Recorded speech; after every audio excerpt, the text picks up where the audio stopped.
Bonjour, bienvenue pour une nouvelle vidéo du cabinet Landau Associés. Contrat et finances publiques, les liens étroits d'un mariage malheureux. C'est une vidéo atypique.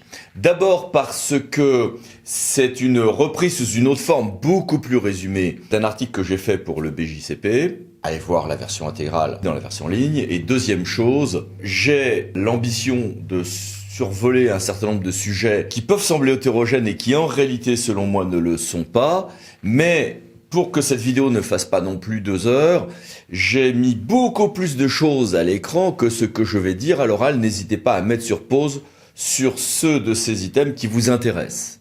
Alors vous allez me dire, mais tiens, c'est vrai que les finances et les contrats, bon finalement c'est simple, c'est un robinet plus ou moins ouvert, plus ou moins fermé. Oula, c'est plus compliqué que ça. Pour moi, et pour la plupart des praticiens, je pense que vous en serez d'accord avec moi, contrat administratif et finances publiques se trouvent unis par les liens du droit, de la pratique, mais c'est un mariage qui reste marqué par une nette séparation de corps. Les deux se vivent comme séparés alors qu'ils interagissent en permanence. Tout d'abord, on va noter que les contrats ne porteront que rarement sur les finances publiques elles-mêmes. Il y a quelques notables exceptions. Autrefois, les contrats, par exemple, de PE d'agglomération ou les contrats de Cahors qui ont fini par renaître avec les contrats de confiance avant d'être abandonnés dans la loi de finances définitive pour 2023. Plus encore, il est illégal en France, voire pénalement sanctionné, qu'un contrat plafonne par exemple la fiscalité. C'est l'interdiction du ruling qui est assez classique en aide au développement économique, mais ça passe aussi par des contrats, notamment lors d'implantation d'entreprises en Suisse, Pays-Bas, Allemagne. C'est interdit, c'est du pénal même en France, c'est assez souvent une concussion. Tout au plus, des conventions de partage existent-elles en ce domaine, et évidemment, c'est notamment les conventions de partage de fiscalité entre personnes publiques de la loi du 10 janvier 80, moult fois modifiée, mais dont certaines dispositions sont encore en vigueur. La relation inverse est plus étroite, tant les finances publiques s'imposent comme paramètre lors des choix contractuels, ça sera notre première partie, et au fil de l'exécution de ces contrats, deuxième partie. Mais c'est une relation qui est déséquilibrée, où les finances impactent les contrats et rarement l'inverse. Tout d'abord, les finances publiques sont des paramètres de choix des contrats. Il se trouve d'ailleurs ces montages contractuels souvent pris en étau par les finances publiques, c'est un truisme que de le souligner. Mais c'est, je l'ai dit tout à l'heure, une erreur que d'y voir un robinet plus ou moins ouvert. Les relations sont infiniment plus complexes que ça. Voyons ce qu'il en est en matière de fiscalité de dotation d'une part et d'externalisation de la dette d'autre part. En matière de fiscalité de dotation, quelques exemples. 1. La TVA. Nombre d'activités, si on est en service public administratif, peuvent tout d'un coup se retrouver majorées parce que je vais la donner à ma SPL. Alors vous allez me dire, oui mais c'est neutre ça. C'est neutre si dans mon budget général je récupère la TVA, car ce que je vais donner à ma SPL sera souvent assujetti à TVA. Pas dans tous les cas, pas pour certaines activités, notamment culturelles ou très sociales, pas pour des reversements par exemple de taxes de séjour pour des SPL en matière de tourisme, mais il y a des cas où il y a par exemple les ordures ménagères quand je suis sur un budget homme ou budget général qui peuvent se conduire à des surcoûts qui sont pas forcément dramatiques mais qu'il faut anticiper. Évidemment, un tel basculement est sans effet pour ceux qui sont en récupération en budget TVA elle-même, je sais pas, on peut penser à l'eau ou sur option l'assainissement. On va avoir du coup des paramètres qui vont être d'autant plus incertains que le droit lui-même de la TVA parfois donne lieu à quelque inquiétude. En matière de centres aquatiques ou de restauration collective, ce n'est qu'en 2021 que les choses ont été à peu près stabilisées. Par exemple, autre élément, la fiscalité. On va rester sur les SPL. Alors vous allez me dire, je donne une activité à ma SPL, je vais pas être assez idiot pour donner un bénéfice à ma SPL tel qu'elle va payer l'impôt sur les sociétés, par exemple. Je vais fixer la redevance, le prix à un niveau correct. Oui. Sauf que parfois on a des mauvaises surprises.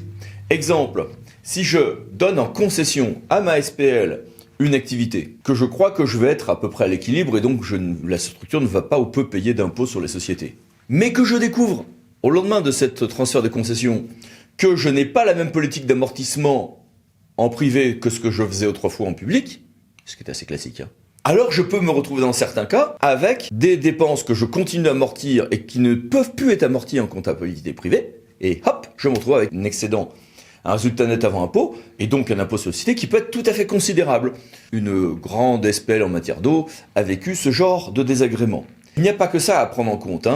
Moi, j'ai travaillé encore récemment sur des transferts vers soit des régies personnalisées, soit des SPL ou CMOP d'activités, y compris SPIC, et on se retrouve avec une série de petits impôts qui sont à prendre en compte, qui sont rarement des facteurs déterminants, mais qu'il faut avoir évidemment anticipé. Autre élément plus surprenant, le FCTVA. Alors vous allez me dire, bah ça, le FCTVA, c'est neutre que je sois en TVA ou en FCTVA, le différentiel entre les deux est assez faible. Oui, sauf dans certains cas, et notamment dans le monde ultramarin, où le FCTVA est plus avantageux qu'une option à la TVA, dans un certain nombre de cas. Autre élément, dans nombre de dossiers, je vois des gens travailler sur, par exemple, l'organisation, par exemple, de l'eau et de l'assainissement, en oubliant que parmi les paramètres à prendre en compte, il y a des éléments qui sont originaux, qui ne sont pas ceux que l'on est habitué à prendre en considération quand on va traiter d'un mode de gestion.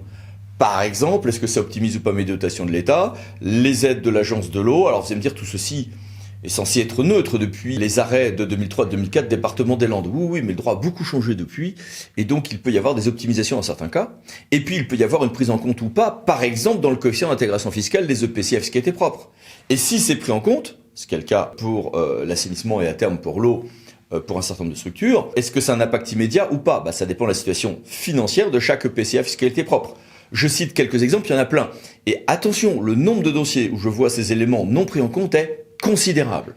Autre élément, la défiscalisation. Très souvent, notamment dans le monde ultramarin, mais on a aussi ça dans certains quartiers, notamment des quartiers de priorité en technique politique de la ville, QPV. On nous dit, non mais finalement on va laisser le privé porter l'investissement, via une défiscalisation. Parfois c'est très bien. Alors on est un peu déformé en tant qu'avocat, mais dans un grand nombre de cas, j'ai vu des difficultés considérables naître du non-respect de tel ou tel délai et donc de la perte de la défiscalisation avec un problème énorme pour savoir qui était responsable de quoi. Alors pour nos autres avocats c'est très bien. Alors là, un dossier de ce type-là, c'est 3 ans de boulot, c'est énorme, mais c'est redoutable. Donc gare au charme de la défiscalisation qui peut être parfois tout à fait vrai, mais qui nécessite beaucoup de doigté et de se méfier de ceux qui sont rémunérés à la commission. Autre élément, ça peut être l'externalisation ou non de la dette. Quand je donne une activité en marché public, c'est moi qui ai porté les investissements, moi personne publique, je n'externalise pas la dette. C'est moi qui emprunte, c'est moi qui construis en maîtrise d'ouvrage public. Quand je suis en affermage, les gros investissements sont portés en investissement et donc en emprunt par la personne publique. Si je suis en revanche en concession, si je suis en bail amphithéotique, en amphithéose, si je suis en contrat de partenariat et quelques autres montages, c'est le privé qui va investir, c'est le privé qui va emprunter. Alors vous allez me dire, mais ça c'est un avantage, c'est que dans un certain nombre de cas, des chambres générales des comptes, des agences de notation ne vont pas toujours voir cette externalisation de ma dette et je donnerai l'impression d'être moins endetté que je ne le suis. Bon, c'est pas très vertueux comme raisonnement, mais ça arrive. Et puis il m'est arrivé de constater qu'effectivement, y compris des agences de notation, pouvaient ne pas avoir intégré ces éléments-là. C'était quand même plus vrai il y a 10 ans qu'aujourd'hui. Bon. Et puis vous allez me dire, mais souvent les entreprises empruntent plus cher que les collectivités, donc est-ce qu'on n'y perd pas un peu? D'abord, on y perd un peu. Et puis il y a un autre élément, c'est que si je me retrouve là, par exemple en janvier 2023, à négocier des taux fixes ou variables, souvent variables avec capé à la hausse, sur des investissements et des tranches d'investissement qui vont venir dans 6 mois, 1 an ou 2 ans, je vais me retrouver avec un plus grand risque de taux, surtout en ce moment, que quand je suis en maîtrise d'ouvrage public et où à chaque fois j'emprunte 3 mois avant telle tranche de travaux. Donc on se retrouve avec en plus non seulement un taux d'emprunt plus élevé, mais un plus grand besoin pour l'entreprise et son établissement financier de couverture de risque d'évolution des taux entre le moment où je négocie ça et ce qui va se passer. En réalité, si on a une bonne assistance financière, on peut réduire ces éléments-là. Mais quand même, c'est assez redoutable. Ce qui veut dire aussi que ces contrats-là, non, ce n'est pas fait pour les toutes petites collectivités, ça nécessite une ingénierie financière qui a un coût et qui peut faire une différence énorme dans le coût final du régime. Ça veut dire que c'est pas adapté non plus aux structures trop rigides. C'est souvent l'État qui s'est fait avoir là-dessus parce que l'État n'est souvent pas capable de négocier des cristallisations de taux par étape sur des périodes pendant lesquelles on va dire je cristallise maintenant parce que je pense que ça va augmenter ou pas. Ça nécessite une agilité que n'ont pas les très grosses structures lorsqu'elles sont très rigides. Alors vous allez me dire, du coup, faut jamais externaliser sa dette. Oula, c'est plus subtil que ça. Parce que, je peux faire en sorte que les contrats en question aient des garanties, notamment pour l'établissement financier, et notamment en cas de résiliation. Je peux très bien dire que je résilie à l'exploitant, mais que je garde la partie financière du contrat, par exemple. Et dans ce cas-là, l'établissement financier co-contractant, si on n'est pas sur un simple processus d'AI, mais sur un groupement avec l'établissement financier co-contractant, peut se retrouver sécurisé. Et là, on va souvent glisser vers des taux d'intérêt qui se rapprochent de la maîtrise d'ouvrage public s'il y a une bonne ingénierie financière à cette étape. Deuxième chose, je peux optimiser l'intérêt quand même à ce que le constructeur soit l'exploitant. Si je dis je veux un contrat de performance énergétique, j'ai quand même intérêt à ce que celui qui a construit soit celui qui paye la facture d'énergie. C'est une grande évidence. J'ai aussi certains services publics où la qualité de l'entretien quotidien a un impact énorme sur la réalité des casses dans la section d'investissement. C'est le cas des crématoriums par exemple. Donc il y a des domaines où que le privé investisse et ensuite entretiennent et payent certaines factures est assez classique et assez utile, notamment pour les questions d'énergie, de performance thermique notamment. Et puis parfois, et puis ça c'est un paramètre majeur, c'est que très souvent les collectivités peuvent emprunter par exemple sur 20 ans, alors que j'ai un bien qui s'amortisse sur 30 ou 40 ans. Si je fais un contrat sur 30 ou 40 ans avec soit une cession d'AI du contrat à 80 voire parfois 5%, soit tout simplement un établissement financier qui est co-contractant, dans ces cas-là, je vais avoir un étalement qui va correspondre à la durée de vie du bien. Et ça, les collectivités aiment bien et les élus encore plus, puisque sinon ça revient à amortir et donc avoir un coût sur le mandat actuel pour un cadeau pour le mandat futur. Donc vous voyez, les choses sont pas si simples que ça. Et puis reste ensuite, une fois que le contrat est conclu, à le faire vivre, y compris financièrement dans la relation. Et là, les relations entre les deux partenaires, qui souvent s'ignorent, conduisent souvent à un entreligotage qui n'amuse que les amateurs du genre. Ce qui nous conduit à notre seconde partie, une fois la convention conclue, une vie de couple houleuse entre finances publiques et contrats publics. Car ce ménage s'avère assez rarement très heureux au fil de l'exécution du contrat. On va le voir avec des interactions parfois surprenantes dans l'exécution et des contraintes financières qui font surtout figure de difficultés communes. Ça sera notre grand B. D'abord, des vies séparées au fil de l'exécution du contrat, ce qui conduit à des mariés un peu en séparation de corps avec des difficultés que cela occasionne. Néanmoins, parfois l'un peut servir l'autre. Je vais prendre un exemple. Les finances désastreuses d'une collectivité peuvent servir de fondement à la résiliation pour motif d'intérêt général dans des cas assez rares. Je vous donne ici une illustration d'un jugement d'un tribunal administratif de Clermont-Ferrand. J'ai fait une vidéo là-dessus d'ailleurs avec mon associé Evangélique Aramitrou. Ça sera rarement fondé en droit, mais il y a des cas où ça peut marcher, il est intéressant de le savoir. Évidemment, il ne faut pas lire ce jugement comme étant un blanc-seing pour faire des tas de résiliations dès que je manque un peu de sous. C'est un peu plus subtil que ça, sinon je peux même avoir un recours Bézier en reprise des relations contractuelles.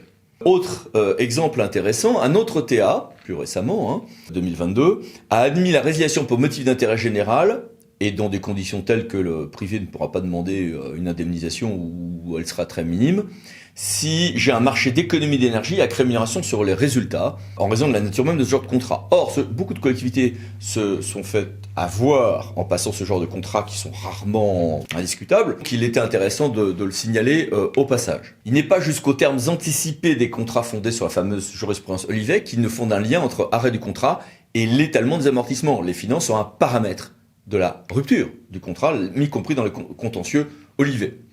Mais il y a des télescopages procéduraux. On va en évoquer quelques-uns. Exemple 1, parce que les choses sont perçues en termes contentieux comme séparées, je peux très bien me retrouver dans l'exécution du contrat à avoir une somme accordée en référé provision, dans le cadre d'un litige d'exécution contractuelle. Et puis quand j'arrive au fond, on dit ouais non mais finalement la somme n'est pas due, mais néanmoins elle est irrécupérable. Si la collectivité et l'administration gagnent au fond, mais pour des motifs en réalité qui sont de vice de légalité externe ou de recevabilité.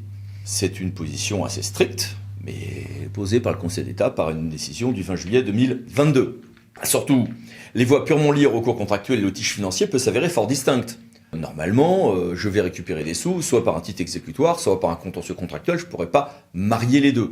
Oui, c'est vrai, et d'ailleurs, le Conseil d'État a précisé qu'un titre exécutoire peut être émis pour recouvrement de pénalité, même sans respect de la clause de conciliation obligatoire prévue au contrat, ce qui prouve bien que les deux sont totalement séparés. Mais cette vie séparée des procédures s'atténue un petit peu. Ainsi, le Conseil d'État a-t-il amendé en 2020, mais attention, dans le cas d'un recours extra-contractuel, sa jurisprudence traditionnelle sur l'interdiction de faire les deux. C'est soit titre de recette, soit recours contentieux. Oui, mais, petit assouplissement récent. Puis il reste que dans ce mariage, finances publiques et contrats publics ont des difficultés communes et du mal à être conciliés. Et on va citer quelques exemples. Premier exemple qui est ô combien d'actualité, c'est les questions d'avenantabilité. L'avenantabilité des contrats en marché public ou en concession sont d'une redoutable exigence Et les bouleversements financiers, certes, donnent lieu à quelques souplesses nouvelles, notamment avec l'avis du Conseil d'État du 15 septembre 2022, suivi par une note de la DGI, une note de la Première ministre. Mais néanmoins, on a des grandes difficultés à adapter les contrats aux évolutions financières générales. C'est très clair. Autre exemple particulièrement révélateur de ce que la vie financière et la vie contractuelle ont du mal à être conciliées. C'est la gestion de fait, faute de mandat, dans un grand nombre de contrats de la commande publique. Donc seuls les comptables peuvent recouvrer des recettes publiques, très bien. Celui qui s'y immisce est comptable de fait, gestionnaire de fait, très bien. On pense presque toujours en la matière aux questions des associations transparentes, parfois à certaines recettes que l'on recouvre en oubliant par exemple de faire une régie de recettes. Bon, oui, très bien. Mais derrière ces gros flots de gestion de fait se trouvent ceux moins connus de l'absence de mandat en bonne et due forme dans un grand nombre de contrats de la commande publique et notamment de concessions ou d'affermage concessif. Donc, les mandats accordés par des comptables publics à des tiers pour le recouvrement des recettes étaient autrefois largement accueillis par la Cour des comptes, enfin, notamment l'affaire Medine Accueil de 87, etc. Donc, j'avais un contrat, le privé était fondé à recevoir ses propres recettes, mais également les recettes qui devaient être versées à la personne publique. C'était pas une gestion de fait, nous disait assez régulièrement la Cour des comptes et même le Conseil d'État. Le Conseil d'État, malheureusement, je dis malheureusement parce que ça a posé beaucoup de problèmes quand même. Enfin, ces souplesses, il en a résulté d'assez nombreuses gestions de faits. Il y a ici toute une série de décisions que je vous mets à l'écran, mais bon, la de référence là-dessus, c'est évidemment Prestaction de 2009. Très vite, le pouvoir réglementaire, décret du 27 novembre 2012, puis surtout la loi du 20 décembre 2014, sont venus élargir la possibilité d'accorder des mandats avec peut-être ou peut-être pas une validation législative de ce qu'il y avait auparavant. Ce point a donné lieu à quelques jurisprudences d'ailleurs légèrement contrastées. Depuis cette loi, loi qui s'applique directement pour l'État, pour les collectivités, on va utiliser l'article local, territorial, on va utiliser l'article L 1611-7-1 du CGCT, mais qui vient de cette loi. Pour l'État, c'est l'article 40 non codifié de la loi du 20 décembre 2014. Nous dire que un contrat suffit désormais à porter habilitation du co-contractant pour percevoir des redevances, par exemple de stationnement pour les parkings, mais il y a bien d'autres domaines, sous réserve d'un avis conforme du comptable public et puis d'un contrôle ponctuel. Et ce régime a été ensuite précisé pour les collectivités par un décret de 2015, ce sont les articles D 1611-32-1 et suivants du CGCT. Très bien. Donc dans la plupart des cas, pour l'avenir, très bien, j'ai une solution, je fais soit une régie de recettes dans certains cas, ou de dépenses parfois, soit une convention de mandat au profit d'une personne publique ou privée, voire en régie personnalisée, pas de problème. Mais pour les contrats existants, de nombreuses difficultés demeuraient. Bon, alors il y a eu quelques interprétations constructives, je vous mets ici une décision de la CRC PACA et une autre de la Cour des comptes, notamment sur l'idée qu'il y a validation législative ou qu'il y a absence d'intérêt à soulever la gestion de fait quand les choses en réalité antérieure étaient claires, mais les problématiques néanmoins ne sont pas totalement éteintes, à telle enseigne qu'une décision du 30 décembre 2021 du Conseil d'État nous a rappelé l'exigence forte du juge administratif en la matière. Les conventions de mandat préexistantes à la loi de 2014 devaient être mises à jour au plus tard lors de leur renouvellement, mais faute de date de renouvellement à bref délai, dans un délai raisonnable. Ça s'applique aux conventions de mandat, à tout ce qui est perception de recettes. Oui, ça a même été jugé pour des surtaxes, ce qu'on appelle usuellement des surtaxes en eau ou en assainissement par exemple, par un TA. Ça s'applique aux conventions de séquestre et aux autres conventions proches, ce qui aurait pu être discuté. Ne pas respecter les termes essentiels de la convention de mandat, c'est encore commettre une nouvelle gestion de fait. Et ça va s'appliquer aux comptables de fait de brève main, mais aussi de longue main, c'est-à-dire des décideurs à distance, voire des comptables antérieurs. Donc, on a là des décisions qui restent dans la sévérité, et où objectivement, là vous avez des règles financières qui sont logiques quand on connaît le monde du droit financier, mais qui semblent d'un exotisme total pour les praticiens des contrats. Vous avez souvent des bureaux d'études financiers, ingénierie haute, etc., qui ont découvert ceci, on était très éloigné de ce qu'ils pratiquaient. Et très souvent, vous aurez des services contrats, des directions générales des services techniques ou autres, pour qui tout ceci sera exotique, parce que ça ne l'est pas pour la direction des finances, mais qui n'a pas été associé à tel ou tel aspect du montage contractuel. On a beaucoup moins que au tournant des années entre 2009 et 2015, tout le monde a découvert ça. Mais je continue encore, là vraiment, enfin j'ai encore la semaine dernière, à voir des dossiers, y compris ou même des comptables parfois bloquent là-dessus. C'est redoutable pour eux, y compris d'ailleurs, mais c'est une difficulté dont il ne faut pas sous-estimer l'importance, surtout qu'en général, quand le dossier arrive au grand jour, il est un petit peu trop tard pour tout corriger. Donc pour des considérations de flux financiers, évidemment, il faudra demain inclure des mandats, des régies de recettes, mais le droit financier a compliqué de manière inattendue la vie, déjà rarement paisible, du droit contractuel. Ces difficultés se retrouvent également au stade de l'exécution. On va citer quelques exemples. On pourrait faire une thèse de doctorat pour parler de tout ça, mais quelques exemples, juste quelques exemples. 1. Des débats infinis sur les provisions et les récupérations de celles-ci en fin de concession. 2 décisions d'ailleurs d'octobre 2018 l'illustrent d'une manière, acrobatique. En démontre toute la complexité. 2. Agacement de nombre de co-contractants sur l'interdiction de transiger en certains domaines financiers. C'est clair sur les intérêts moratoires, par exemple. Non, on ne peut pas transiger là-dessus, sauf à trouver des excuses fondées sur la responsabilité et la faute des uns et des autres. D'ailleurs, y compris dans nos discussions entre avocats, lorsqu'il y a des discussions sur des avenants ou des transactions, on continue d'avoir beaucoup de débats sur ce qui peut ou pas être fait en matière de renonciation à percevoir des sommes pour une personne publique. Beaucoup d'avocats défendant usuellement des entreprises ayant de ce point de vue-là une interprétation que moi je trouve d'un optimisme qui serait charmant s'il n'y avait pas un risque pénal derrière à la clé. 3. Grande difficulté à gérer en droit des contrats certaines clauses financières. Par exemple, je vous mets ici deux références, un tel Limoges de 2020 et un Conseil d'État, qui tous les deux confirment que, par exemple, le traitement, y compris financier, y compris sur le droit au paiement, sur l'indexation ou pas des montants, s'avère extrêmement complexe pour les primes de résultats dans les contrats à la commande publique. Et ça, c'est assez redoutable. Ou alors sur des remboursements d'avance pour des sous-traitants, en cas de résiliation de marché, etc. etc. Alors, un petit mot de conclusion. On a 2 éléments qui sont en permanence liés, mais qui ne regardent pas dans la même direction. C'est un couple malheureux. Le contrat n'engendre que rarement des finances publiques, on l'a évoqué, sauf loi de 80, pas de contrat de ruling en France. Les finances, en revanche, s'imposent au droit des contrats dans la formation, c'est ce qu'on a vu en première partie, et dans la vie quotidienne, c'est ce qu'on a vu dans la seconde partie. Mais ces liens sont moins ceux de l'union heureuse d'un couple harmonieux que celle d'un ligotage qui ne respire pas que l'amour tendre. Saint-Exupéry avait dit que aimer, c'est ne pas se regarder l'un l'autre, mais regarder ensemble dans la même direction. Cette phrase est extrêmement belle, mais si on prend cette onde-là, alors il est force de constater que contrat et finances publiques se trouvent mal mariés. Le premier, par principe, repose sur une commune volonté des co-contractants, le droit contractuel. Le droit financier, c'est l'unilatéralité par principe même. Le droit des contrats, quand même une base de tentative de souplesse et d'avenantabilité, alors que le droit financier fonde sa vertu et son efficacité dans sa rigidité. Alors, ces deux mariés ne peuvent pas se séparer. Tous les exemples que j'ai cités montrent bien que l'on est bien obligé de prendre en compte l'un et l'autre à chaque étape. Mais un contrat, en plus, de toute manière, ne gagne qu'à avoir été bien pensé en termes financiers. Mais maîtriser ces 2 aspects, ce qui est rarement, alors c'est souvent fait, mais c'est rarement, par exemple, enseigné dans les 3e cycles en commande publique. Eh bien, c'est tenter d'éviter les tourments des duos damnés, des amoureux malheureux, Tristan et Iseult, Roméo et Juliette, etc. Donc, c'est tout le mal que je vous souhaite que de réussir à dépasser et intégrer tout ça. On essaye tous, nous essayons, vous essayez, on essaye tous d'intégrer ces différents paramètres. Mais au quotidien, c'est pas toujours facile, et pour ça, bon courage. Bon courage, et puis, à bientôt pour une autre vidéo du cabinet Landau & Associés. Pensez à vous abonner. Merci, au revoir.